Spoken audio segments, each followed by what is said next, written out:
Exploring science in the sea. For the humpback whales of Glacier Bay, Alaska, the early months of the COVID-19 outbreak may have been a blessing.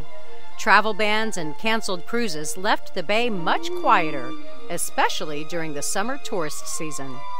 That meant the whales didn't have to talk as loudly or simplify their messages as much as they do during normal summers.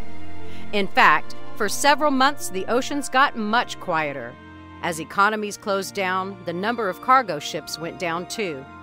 Scientists monitored what was going on, both at the shipping noise and at how marine creatures responded.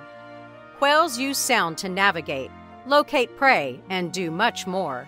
But noise created by people can overpower their calls. That could make it harder for whales and other creatures to get by. The COVID cutbacks offer a chance to see just how dramatic the impact is. Scientists recorded noise levels and animal behavior during the outbreak.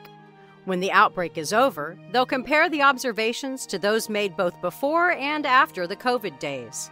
They've also taken blood samples from whales and will take more when conditions return to normal to compare the amount of stress hormones the creatures produce under different noise levels. Scientists have some early results.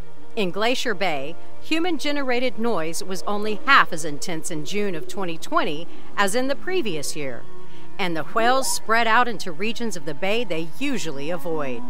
Waters calmed by a human pandemic.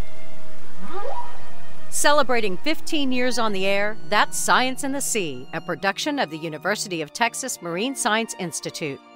I'm Holly Brawley.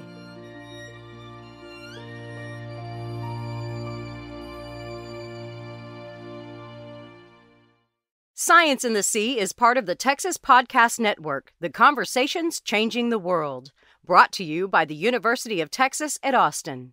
Any opinions expressed in this podcast do not represent the views of the University of Texas at Austin.